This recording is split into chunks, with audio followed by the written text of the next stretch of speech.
이쪽으로 같이 올라와 주십시오. 김동완 의원님과 함께 하겠습니다. 신명섭 전 경기도 평화협력국장님은 이화영 전 경기도 부지사와 함께 평화협력국장으로서 함께 일했던 분입니다.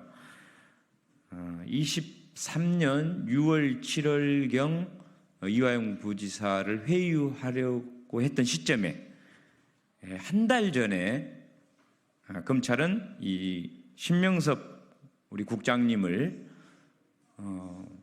남북 교류 관련된 다른 엉뚱한 그 죄목으로 구속을 시켜버립니다.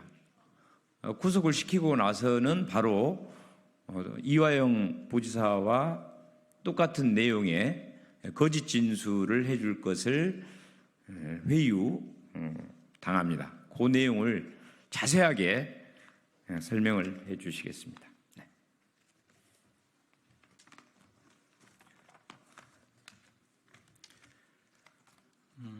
방금 소개받은 신명섭입니다. 민주당의 이화영 대북 송금 사건 특검 추진을 적극 지지하면서 관련 사건 검찰 주장으로는 피의자 그리고 제 주장은 피해자입니다. 피해자로서 특검이 필요한 이유를 제가 구속되고 난 다음에 검찰에서 수십 차례를 조사받으면서 겪고 본 내용을 중심으로 입장을 밝히도록 하겠습니다. 제가 23년 5월 달에 구속이 되는데요. 23년 6월에서 7월 사이 날짜를 특정을 하겠습니다. 6월 18일, 6월 21일, 7월 17일 세 날에 그 이화영 담당 검사와 제 담당 검사의 주선으로 이화영 부지사를 세 차례 단독 면담을 하였습니다.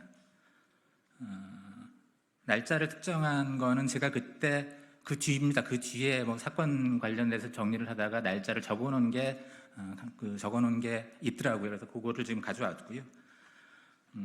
제 기억에 하여튼 3번 정도 이화영 부지사를 그 검찰 1313호실에서 만났던 것 같은데 한 번 더 있을 수도 있을 것 같아요. 정확하게 기억은 안 나지만 제 기억으로는 3번이었던 것 같습니다.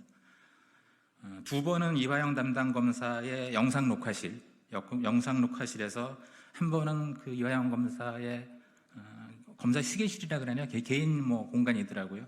거기에서 만났던 것으로 기억을 합니다. 첫 번째 만났을 때 제 담당 검사가 그러니까 6월 18일 경이죠. 제 담당 검사가 이화영 부지사의 진술이 바뀌었으니 내 진술도 바뀐 내용에 따라 이화영 그 부지사의 진술이 바뀐 내용에 따라 내 진술도 바꿨으면 좋겠으니 일단 이화영 부지사를 한번 만나봐라 이렇게 얘기를 했습니다. 그래서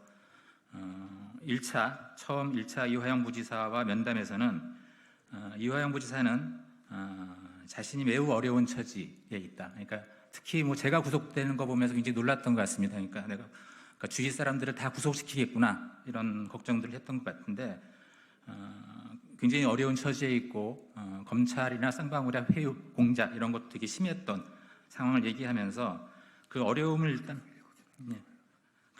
일단 피하기 위해 검찰에서 거짓 진술을 하고 나중에 진술을 번복하는 방안을 고민 중이라고 저한테 그때는 고민 중이라고 얘기했습니다. 그 다음에 본인의 어려움은 내 구속, 그 다음에 이해찬 대표 주변에 대한 압박, 그 다음에 본인 주변 및 가족에 대한 심한 압박을 어려운 점으로 얘기를 했습니다. 그 당시에는 아직 진술서는 쓰지 않았다고 했고요. 고민을 더 하겠으며 그런 필요에 의해서 거짓 진술을 하더라도 양해를 해줬으면 좋겠다 이런 식으로 저한테 얘기를 했습니다. 1차 면담 후에 제 담당 검사는 이화영 부지사가 이재명 지사에게 쌍방울 방북 비용 대납 관련 보고를 했다 이렇게 진술을 했으며 그 진술을 보충할 만한 진술을 해줬으면 좋겠다라고 얘기했습니다. 저한테.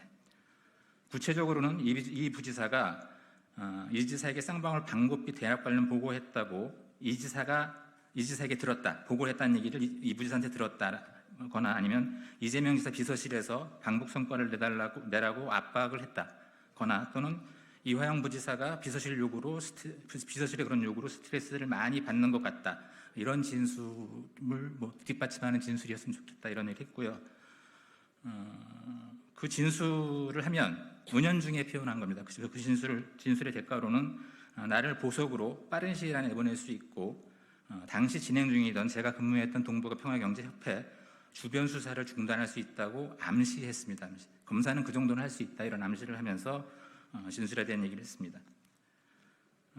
나는 이 부지사가 그런 짓을 했는지 확인할 수 없어서 일단 그런 짓을 했는지 확인해야겠다고 요청을 해서 이 부자의 면담을 기다리고 있었으나 그때는 처음에 그런 얘기를 했을 때는 13층 13층의 일정과 안 맞는다고 해서 그냥 귀소하기도 했고요. 두 번째 잡힌 이 부지사와의 면담에서도 이 부지사는 여전히 고심 중으로 진술서를 쓰진 않은 상태로 보였으며 고민이 더 깊어진 것을 두 번째 면담에서 느꼈습니다. 나는 어쩔 수 없이 거짓 진술을 하더라도 확실하게 되돌릴 방안을 마련하고 진술하라는 조언을 했습니다. 세 번째 면담 7월 달로 기억하는데요. 세 번째 면담 1313호실 영상 녹화실에서 있었는데요. 그때 이 부지사는 자신도 무기를 하나 확보했다며 되돌아올 방안을 확보했으니 거짓 진술을 하겠다고 저한테 얘기했습니다.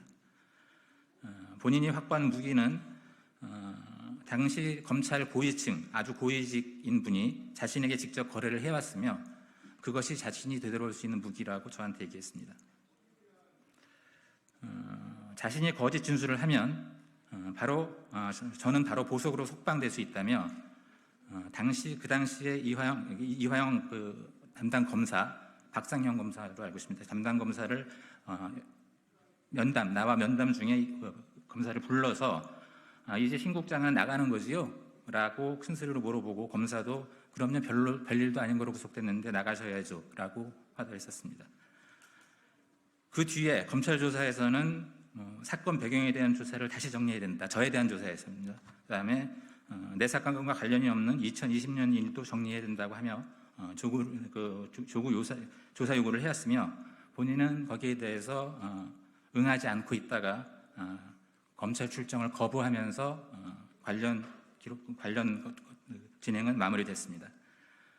지금까지 말씀드린 내용을 뒷받침할 자료는 제가 감옥에서 작성했던 당시에 이제 언론 보도에 경기도가 방북 추진을 하면서 이재명 지사에게 계속 보고를 했다 이런 식의 보도들이 계속 나오는 상황이었습니다. 그래서 그건 아닌데라고 생각을 해서 경기도 방북 추진 관련해서 전 경기도 평화협력장 신명선 윗장이라는 글을 3장으로 정리를 했었습니다. 그래서 그거를 저희 변호사들한테 줬고요. 제가 공개를 하라라고 얘기하면 그거를 공개를 해달라라고 해서 전달을 했습니다.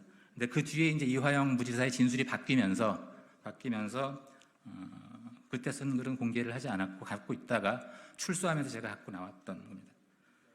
이런 문서를 하나 공개를 하고요. 그다음에 제가 구속 당시에 간접적인 연관인데 관련 구속 당시에 제 생각들을 정리한 글 하나를 참고 자료로 원본을 대책단에 제출을 했습니다.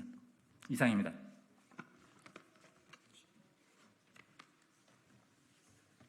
네, 김동화입니다. 방금 신명석 전 국장께서 기자회견을 하셨는데요.